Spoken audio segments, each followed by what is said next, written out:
Students who attend Monta Bryant's classes may giggle and drool, but they never interrupt the teacher. They're too busy learning sign language.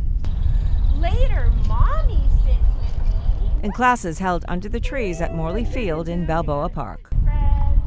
Goodbye, For the last 20 years, Monta has been teaching babies how to sign in classes held at her South Park studio and at libraries around San Diego.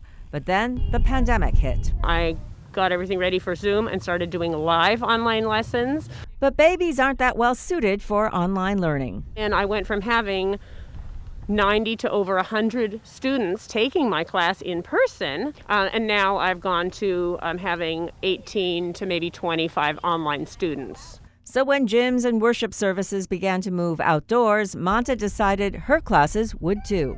So they said yes, no problem, and were very nice and made me the permit, which I paid for. Moms who were tired of being shut up inside jumped at the chance to do something different. This is the highlight of my week. It's the one time that I can get out with her. I can see other moms. Monta wanted to make sure that everything she was doing was legal, so she approached the city to ask for a permit. This permit was issued in late August. The city charged her $563.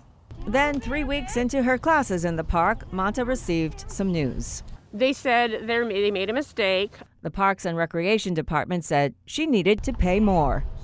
Now they want me to pay $717 additional.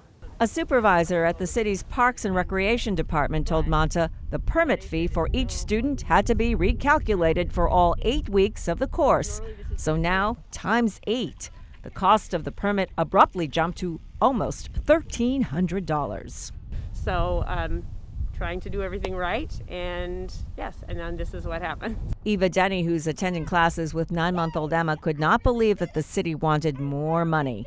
Oh my gosh, it just infuriates me so much that we can't be out here as moms with young babies using a city park, which we pay tax dollars. Lisa Rosenfeld and 8-month-old Rose are in their second round of classes. I think, study after study is showing that outdoors is just safer. Since receiving the news, Monta has been asking city officials for a more complete explanation. I did try to appeal it. I said I don't really think this is fair because I think this is a legally binding contract when you make me a permit and I've already paid it and you've issued it. In a very large recreation area, Monta isn't taking up a lot of space. Her classes are limited to no more than 6 babies.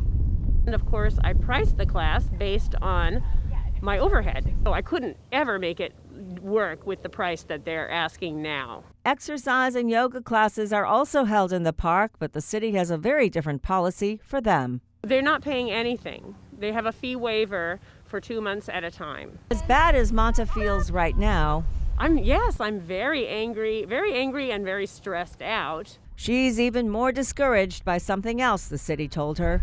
The city says Monta won't get any more permits for her classes again. They very well may say, they've already said that they're not going to issue me another permit because it's not the right kind of thing. But Monta says she doesn't want to sign off. I want to teach more baby sign language classes in the park.